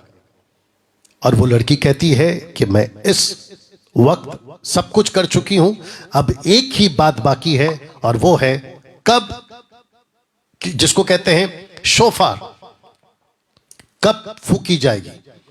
और जैसे ही फूकी जाएगी मैं उसकी आवाज को सुनूंगी और मैं भागूंगी अपने, क्योंकि इंतजार 1 से 2 साल तक का था। रख रहा हूं। अब 8 स्टेप 8 का कनेक्शन कलीसिया से कैसे। शब्द चेहरे, ये जो चित्र है उसको पहले देख लो। चेहरा ढकना होगा। किसको? इस यहूदी लड़की को। क्यों? मैं रख रहा हूं। ये चुनी हुई है, नंबर 1, कीमत दी गई है, नंबर 2, कैथुबा के अनुसार साइन हो चुका है, नंबर 3, दाकरस पी चुके, नंबर 4, गिफ्ट मिल चुका है, नंबर 5, छठवां स्नान कर चुकी है। जब ये लड़की ये सब कुछ कर चुकी है, आपका उद्धार हो चुका है, आपको पवित्र आत्मा का दान मिल चुका है, आपको पवित्र आत्मा का मंदिर, आपका शरीर बना दिया गया है, आपको 5-fold मिनिस्ट्री दे दी गई है, जिसमें से कोई एक आप कर रहे होंगे, और साथ ही साथ परमेश्वर के दास दासी बेटा बेटी बनकर आप चल रहे हैं। और फिर आपको संसार को कैसे आप अपना चेहरा दिखा रहे हो। दूसरे शब्दों में आप संसारी कैसे हो सकते हो। इसको ये लड़की कहती है, मैं अपने चेहरे पे नकाब, अपने चेहरे पे कपड़ा, अपने चेहरे पे मास्क इसलिए लगाई हूं क्योंकि कोई दूसरा यहूदी लड़का मुझे ना देख सके। दूसरे शब्दों में वो इतनी लॉयल रहती है जिसके साथ उसका कॉन्ट्रैक्ट हुआ है, जिसने उसके लिए कीमत चुकाई है। मैं आपको बता दूं, आपके मसीहा ने आपके लिए अपनी कीमत चुकाई है। फिर मसीहा की कीमत को लेकर आप संसारी कैसे हो सकती है। यही तो मैं बार बार कहते रहता हूं आप लोगों से।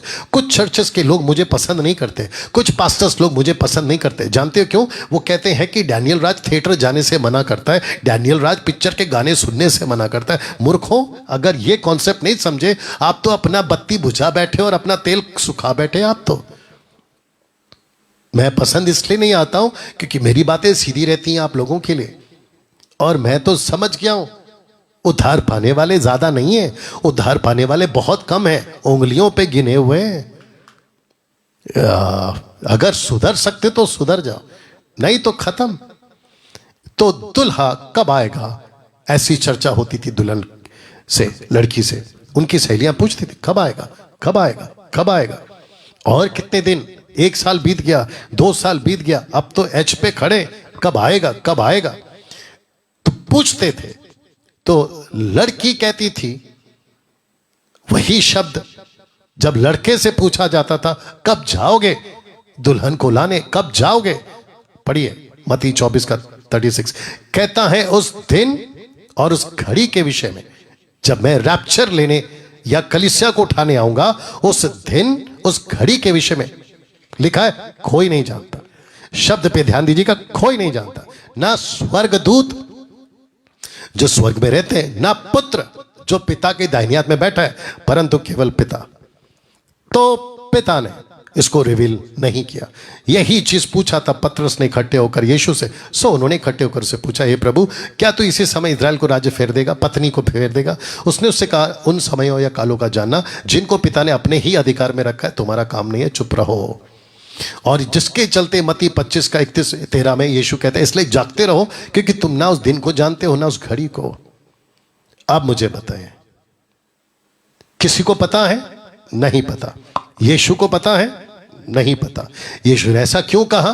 क्योंकि सिर्फ हक यहूदी दूल्हे के पिता के पास यही होता था कि लड़का जिस दिन ब्राइडल चैम्बर तैयार कर चुका होगा, मंडप को सजा चुका होगा आपकी भाषा में, उस दिन बाप कहेगा गो, जाओ लेकर आओ। और फिर तुरी फूकते थे परमेश्वर खुद, जिसको मैं रखूंगा दुल्हन के पास धन्य आशा। वचन रख रहा तीतुस 2:13, टाइटस चैप्टर 2:13 लिखा है उस धन्य आशा की, अर्थात अपने महान परमेश्वर उद्धारकर्ता यीशु मसीह की महिमा के प्रकट होने की बाट जोते रहो, जिसको लिखा है धन्य आशा। सो आज हमारे पास क्या है? धन्य आशा, जिसको इंग्लिश ट्रांसलेशन कहता है ब्लेसेड होप। आपके पास में ब्लेसेड होप होना चाहिए, मेरे पास में ब्लेसेड होप होना चाहिए। यहां पर केदोशीन मंगनी खत्म और शुरू होता है कूपा। जी हां, कूपा शुरू होता है।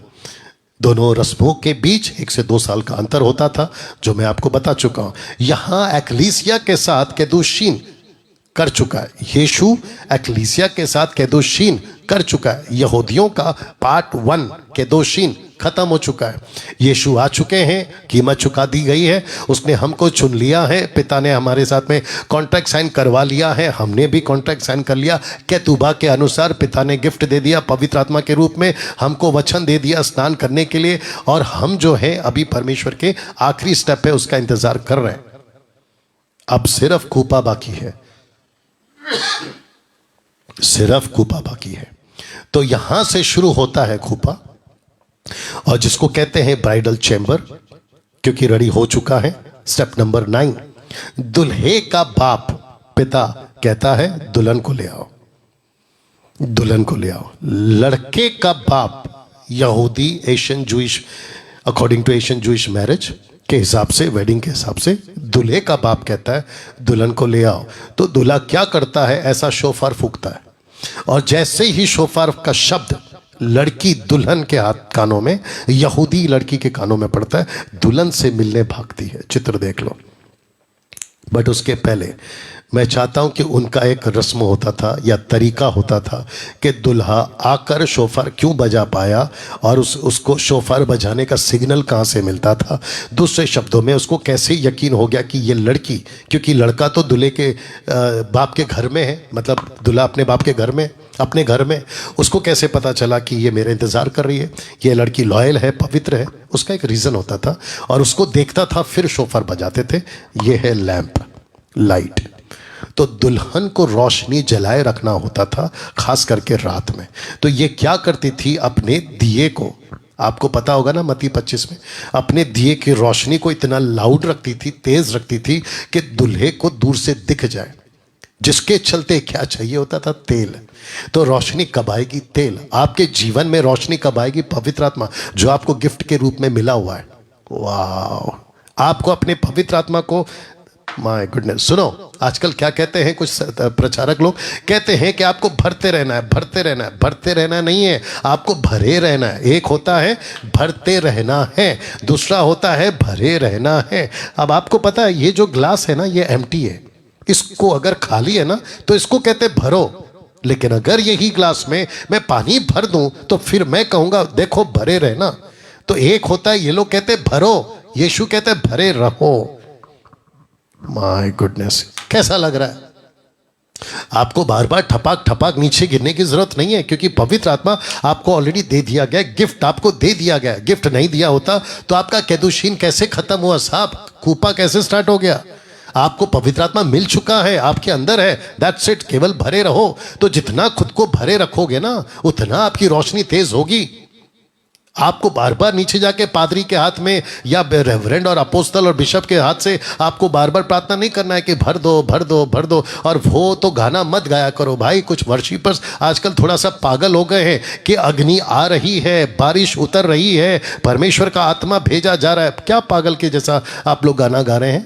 थोड़ी सी तो भी अकल लेकर आइए। अकॉर्डिंग टू स्क्रिप्चर मैच करके देखो। पवित्र आत्मा आपको ऑलरेडी दे दिया गया है। तो ये 50 बार, अच्छा कुछ चर्च के लोग ऐसे भी हैं, सुबह सुबह उठते हैं, अपने घर पर टेप लगा देते हैं, या तो गाड़ी में आपका पेन ड्राइव के थ्रू आप लगा लेते हैं, कहते हैं कि अब अग्नि आ रही है, अग्नि आ रही है। तो जो पवित्र आत्मा पहले से, उसका तो आपने अपमान कर दिया ना साहब। इसके ऊपर और बात करूंगा फिर कभी। तो रोशनी जलाए रखना पड़ता था।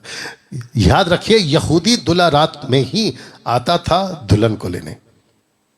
जी, रात में ही आता था, किसी को ना पता चले। ये रस्म था, ये तरीका था यहूदी जूइश के हिसाब से, ये तरीका था। और वो आता था, उठा कर ले जाता था। तो जिसके चलते लिखा है कि आधी रात को धूम मची, देखो दूल्हा आ रहा है, उससे भेंट करने के लिए चलो। इसलिए जागते रहो, क्योंकि तुम ना उस दिन को जानते हो ना उस घड़ी को जानते हो, जो कि मैं बता चुका हूं। अब स्टेप 9 का कनेक्शन एक्लीसिया से कैसे? इसलिए जागते रहो, क्योंकि तुम नहीं जानते कि तुम्हारा प्रभु किस दिन आएगा। परंतु ये जान लो कि यदि घर का स्वामी जानता होता कि चोर किस पहर आएगा, तो जागता रहता, अपने घर में सेंध लगने ना देता। और 44 कहता है, इसलिए मैं भी तैयार, इसलिए तुम भी तैयार रहो, क्योंकि जिस घड़ी के विषय में तुम सोचते भी नहीं हो, उसी घड़ी मनुष्य का पुत्र आ जाएगा। और ये सब स्क्रिप्चर बताते रात में, रात में, रात में। पहला थिस्सलुनीकियों 4 का 16 से 18, क्योंकि प्रभु आप ही स्वर्ग से उतरेगा, उस समय ललकार और प्रधान दूत का शब्द सुनाई देगा, परमेश्वर की तुरी फूकी जाएगी। तो परमेश्वर की तुरी अलग है, स्वर्ग दूतों की तुरी अलग है। इसका एडिट वीडियो बनाकर आपके लिए डाल चुका हूं। वाह, अभी तक कैसा लग रहा है? तो फिर कहता हूं, मिस्टेक नहीं करना, कंफ्यूज नहीं होना, गड़बड़ का प्रचार को नहीं करना। स्वर्गदूत की तुरी इस्राएलियों के लिए, परमेश्वर की तुरी कलीसिया के लिए, पत्नी के लिए स्वर्गदूत की तुरी, दुल्हन के लिए परमेश्वर की तुरी। तब परमेश्वर की तुरी फूकी जाएगी। जो मसीह में मरे हैं वे पहले जी उठेंगे, हम जो जीवित और बचे रहेंगे उनके साथ बादलों पर उठा लिए जाएंगे, इन द एयर। हवा में प्रभु से मिले और इस रीति से हम सदा प्रभु के साथ रहेंगे। इन बातों से एक दूसरे को शांति दिया करो। तो परमेश्वर की तुरी का शब्द हम सुनेंगे, और जिस दिन परमेश्वर तुरी फूकेगा, तो जिस जिसकी मशाल, माफी चाहता हूं पीछे लेके जा रहा हूं, जिस जिसकी मशाल जलती रहेगी वो पक्का उठाया जाएगा। जिस जिसकी रोशनी तेज रहेगी वो पक्का उठा लिया जाएगा। जिस जिसके बर्तन में तेल पवित्र आत्मा भरा रखा जाएगा, क्योंकि पवित्र आत्मा को तुम बुझा सकते हो अपने पाप के जीवन के चलते, पवित्र आत्मा को तुम दूर कर सकते हो अपनी गंदगी हरकत के चलते। तो जिसके चलते तुरी फूकी जाएगी, दुल्हा आ चुका होगा, और वो कहता है कि जो शब्द को सुनेगा वो उठा लिया जाएगा। दुल्हा उसको उठा कर ले जाता है बाप के घर। वाह, इसलिए तो लिखा है ना 14 का 2 से 3 तक में, पिता के घर में बहुत से रहने के स्थान है, यदि ना होते तो मैं तुमसे कह देता, क्योंकि मैं तुम्हारे लिए जगह तैयार करने जाता हूं। यदि मैं जाकर तुम्हारे लिए जगह तैयार करूं तो फिर आकर तुम्हें अपने यहां ले जाऊंगा, कि जहां मैं रहूं वहां तुम भी रहो। दोस्तों, कैसा लग रहा है अभी तक? मैं जानता हूं कि वक्त हो रहा है, लेकिन बने रहिए मेरे साथ। या 10वां स्टेप, दोनों मिलकर वाचा का दाखरस पीते हैं। इसलिए पीते हैं क्योंकि विवाह का वादा पूरा होने की खुशी में। लड़का खुश कि लड़की ईमानदार बनी रही, लड़का खुश कि ये पवित्र बनी रही, लड़का खुश कि इसने नकाब पहन के रखा था, लड़का खुश कि इसने अपने कैतुबा के अकॉर्डिंग जो कॉन्ट्रैक्ट साइन किया था ये बिल्कुल ईमानदार रही, पवित्र रही, इसमें किसी प्रकार का कोई दोष नहीं है। और इस खुशी में वो दाखरस पीता। लड़की खुश कि लड़के ने वादा पूरा किया, जैसे कीमत चुकाया था मुझे लेने आया, जो वादा किया था उसने अपनी तुरी फूकी, शोफार फूका और मुझे लेने आया। क्या बात है, इस खुशी में वो दाखरस पीते। अब स्टेप 10 का कनेक्शन कलीसिया के साथ में कैसे? यीशु ने कहा था मत्ती 26 के 29 में, मैं तुमसे कहता दाग का ये रस दिन तक कब ना पीऊंगा, जब तक मैं पिता के तुम्हारे साथ अपने पिता के राज्य में नया ना पीऊं। इसको कहते हैं कि परमेश्वर यीशु ने कहा कि मैं पतरस एक दिन आऊंगा। आपको याद होगा, हालांकि मैंने नहीं रखा है, जब यीशु मसीह की तीसरे दिन कब्र में जब लाश नहीं दिखी, पैनिक हो गए, यीशु जी उठा था, ये बात सच है। वहां पतरस था, यूहन्ना था, मैरी मैगदलिनी थी। वो जब उन्होंने देखा कि जो कपड़ा था वो फोल्ड करके रखा हुआ था, और यहूदियों के हिसाब से कपड़ा जो फोल्ड किया जाता है उसका मतलब ये होता है कि आदमी यहूदी खाना खाने के वक्त, यहूदी व्यक्ति जब टेबल पे खाना खा रहा है, उसका खाना अगर ख़त्म नहीं हुआ है और कोई बीच में काम आ गया तो वो नैपकिन को फोल्ड करके रखता है। तो वो जो वेटर या जो भी घर का नौकर होता है वो समझ जाता है कि मुझे प्लेट नहीं उठाना है खाने की, क्योंकि मालिक ने नैपकिन को फोल्ड किया है, वो वापस आएगा। यीशु ने कहा कि मैंने नैपकिन फोल्ड की है, यानी कि कपड़ा फोल्ड करके रखा है, मैं वापस आऊंगा। क्या अद्भुत कनेक्शन है दोस्तों। आपका मसीहा सच्चा है, आपका यीशु सच्चा है, और वो वादे का पक्का है।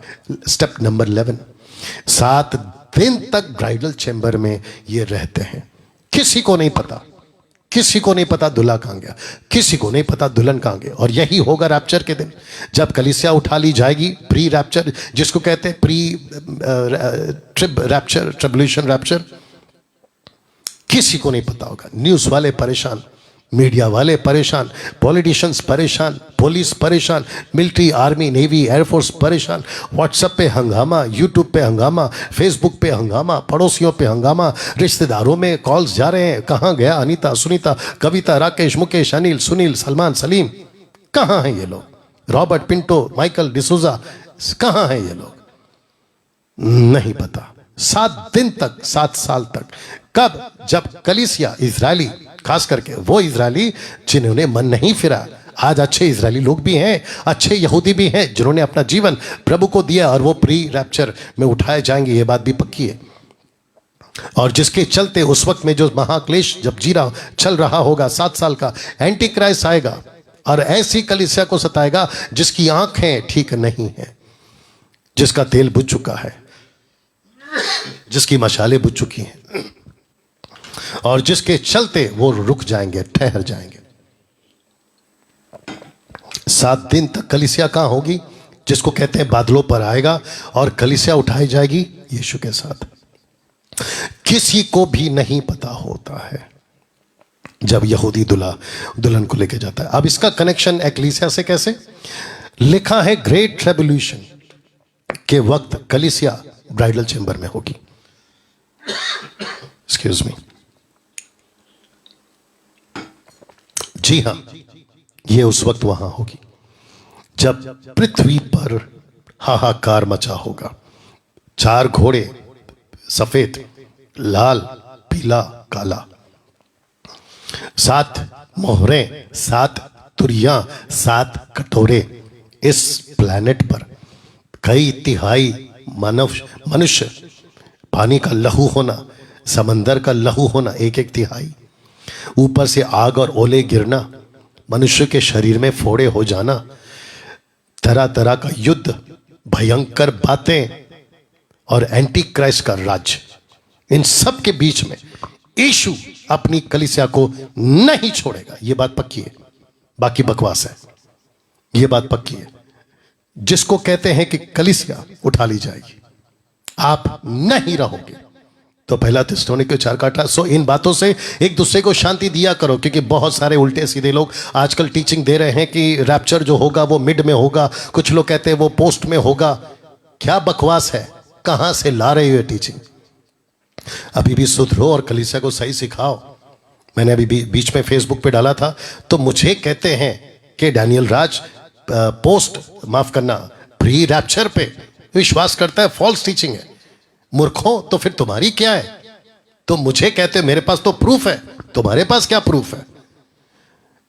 बात को आगे बढ़ाते हैं। दुल्हा अपनी दुल्हन को महाक्लेश में नहीं रखेगा, यह बात पक्की है, नहीं रखेगा। अकॉर्डिंग टू जूइश मैरिज, या स्टेप नंबर 12, हम नजदीक आ गए अभी समाप्ति के। 7 दिन के बाद वो सबके सामने प्रकट होंगे, दोनों लड़का लड़की अचानक से साथ में आ जाएंगे, सबके सामने आ जाएंगे और सबको प्रकट कर देंगे। अब इसका कनेक्शन एक्लीसिया से कैसे रख रहा हूं? Second coming of Jesus Christ publicly, ये है इसका कनेक्शन। मत्ती 24 का 30 में आइए पढ़ते क्या लिखा है। लिखा है, तब मनुष्य के पुत्र का चिन्ह आकाश में दिखाई देगा, तब पृथ्वी के सब कुलों के लोग छाती पीटेंगे, मनुष्य के पुत्र को बड़ी सामर्थ और ऐश्वर्य के साथ आकाश के बादलों पर आते देखेंगे। लिखा है सब सब सब कुलों के लोग, सब सब। कलीसिया कहां है? मसीह के साथ में। लिखा है, याद रहे दुल्हन साथ में होगी जब वो पब्लिकली आएगा। कब? जब इजरायलियों को लेने आएगा।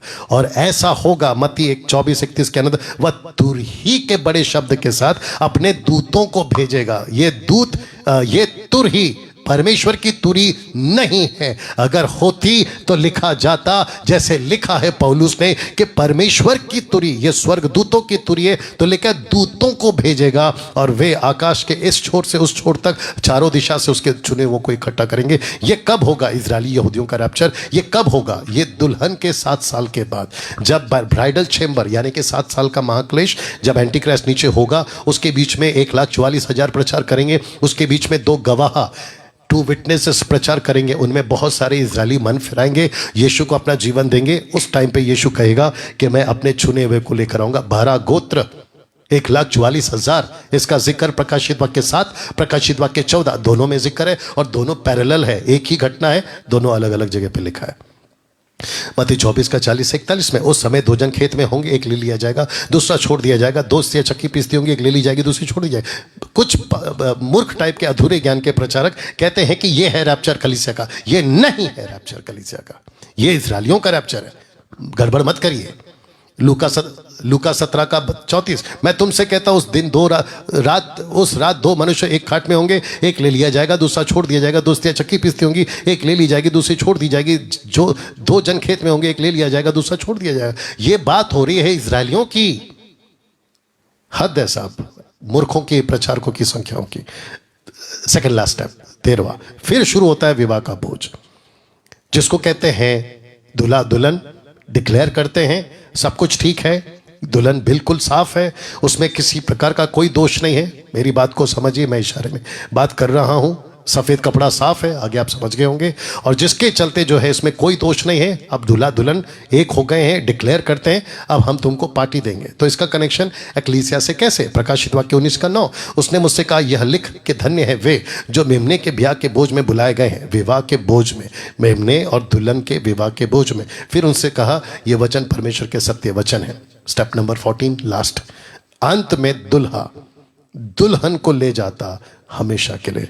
इसका कनेक्शन एक्लीसिया से कैसे? आइए रखता हूं, प्रकाशित वाक्य 21 का 6, फिर उसने मुझसे कहा ये बातें पूरी हो गई हैं, मैं अल्फा ओमेगा हूं, आदि और अंत हूं, मैं प्यासे को जीवन जल के सोते से सेहत में देता हूं। रुको, जो जय पाए वही उन वस्तुओं का वारिस होगा, मैं उसका परमेश्वर होऊंगा, वो मेरा पुत्र होगा। इसका मतलब है जो जय पाएगा वो हमेशा के लिए मसीह के साथ अनंत काल का जीवन बिताएगा ना। दोस्तों, अब प्रश्न उठता है, कहां मिला था मूसा को कि इजरायली पत्नी है?